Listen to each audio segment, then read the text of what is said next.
It's time to finally put to rest the insane accusation against Israel that Israel is somehow an occupier, a colonial power that is stealing the land of the poor Palestinians. We hear this accusation thrown around as if it's undisputed fact, as if it's verified science, as if it's gospel, when in reality, it is unfounded, it is irrational, it's got nothing to do with the facts. Listen to the way that Brigitte Gabriel, Lebanese American author and activist, answers this question on the Piers Morgan show. I want to start with the accusation of the occupation. Israel was minding its own business ever since it existed. It reached out to the Arabic world. It wanted to have peace with the Arabic world.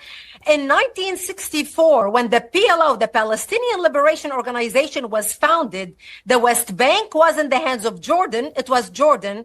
And Gaza was in the hands of Egypt. It was Egypt. So the PLO was founded in 1964, not because of any occupation. They wanted to drive the Jews into the sea and get rid of every single Jew in the Middle East. Israel tried repeating. The only reason the Palestinians lost in 67 and they lost Gaza and the West Bank is because they preempted an attack against Israel. And over again, Israel reached out to them to make peace with them. In 2000, Ehud Barak offered them 97% of the territories back, and they refused it again and again and again. In 2005, when Israel withdrew out of Gaza, they said, okay, we're going to give you your own state. We're going to give you your own territory. Israel forcibly removed its own people fighting the IDF by force, removed them out of Gaza. Not only to remove the people, they dug out dead Jews' bones from the cemeteries because they knew exactly what the Palestinians are going to do to the cemeteries. So in 2005, when Israel withdrew out of Gaza, there wasn't one Jew alive or dead in Gaza. They turned over the key to them and said, okay, great. Now build your own place. You are independent. I know people that Israel even left them the greenhouses. Israel was exporting 50 million flowers to Europe in 2004 out of Gaza. The greenhouses, the fruits, the vegetables, the flowers. They left them to the Palestinians so the Palestinians can start they can have an industry where they can support themselves. I know a businessman from New York who even raised $14 million to make sure the Palestinians will be able to get paid salaries as they move over and they continue building the greenhouses. And what did the Palestinians do within 24 hours after Israel withdrew? Not only they destroyed every single Jewish synagogue in the area, they destroyed the greenhouses, ripped out the pipe, and even stole the copper out of the pipe. And then they had an election.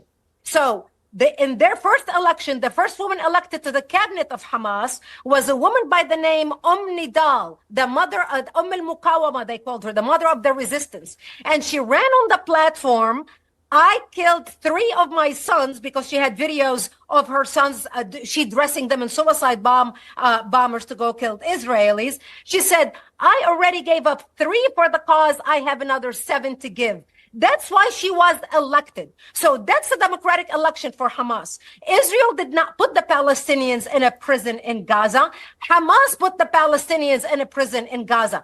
Gaza could have been turned into Singapore. They had the money. They had more money pouring into the Palestinian territories and still do from all over the world. And what did they do with it? Build a tunnel infrastructure underneath bigger than the subway system in New York instead of helping their people. So those who scream about the occupation, the Palestinians have brought this on themselves again and again and again. Wow. You know, I was in Greece a few days ago, and it was shocking to me where I, dressed as a Jew, and a Greek man comes over to me, crossing himself, shouting colonialists, occupiers, accusing me, as if I'm the ambassador of the state of Israel, of being an occupying force in Gaza. Now, I found it laughable. Here I am in Greece. Ancient Greece is the original occupier, the original colonial nation of all the nations of the world.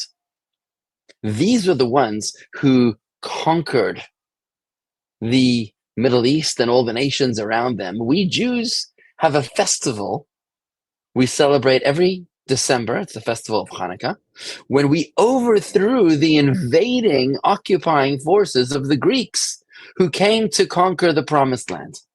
On the flip side, the Jewish people live in a land that's called the Promised Land. It's called the land of Israel because it is the land that belongs to the people of Israel. It is the Holy Land promised by God to the Jewish people, and that's why it's called the Promised Land. We're not invading other people's lands. We are in the land that in the Bible, which is the book that is the most popular book in the history of the world, that is our title deed to the land of Israel, the land that bears our name.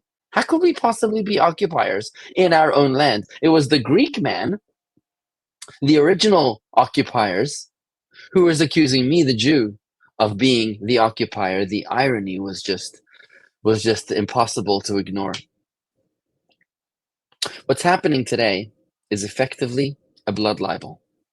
Just like in the Dark Ages and the Middle Ages, the Jews were accused without rhyme, without reason, of having slaughtered Christian children in order to bake their blood into the matzah, the ritual food that we eat on Passover that's made only of flour and water and nothing else. Didn't make any sense that we are adding Christian blood into our matzah. I mean, blood is not kosher. It is biblically prohibited to consume any blood. Even a drop of blood in a chicken egg is reason to throw out the entire chicken egg. We check our eggs to make sure that they don't have blood spots. How insane it is to think that we eat Christian blood.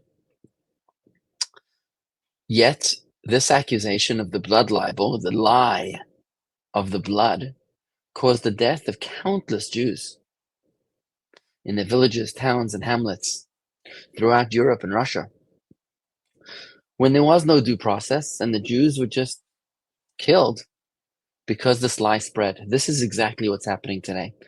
The lie of the occupation, the lie of the colonialism is a lie that's got nothing to do with reality. It's entirely divorced from the facts. I used to think that the blood libel was something that we would read about in the history books, but tragically, it's something we read about in the newspapers today. When you read a newspaper and you see accusations of the Jewish people being occupiers and colonists, that itself is a lie. That itself is a blood libel. And we certainly cannot allow ourselves, the good citizens of this world, to be caught on the wrong side of history. Make sure that you have what to tell your children and grandchildren when they ask you where you were in 2025. Which side of the political arena were you? Make sure that you won't regret what you have to share with them.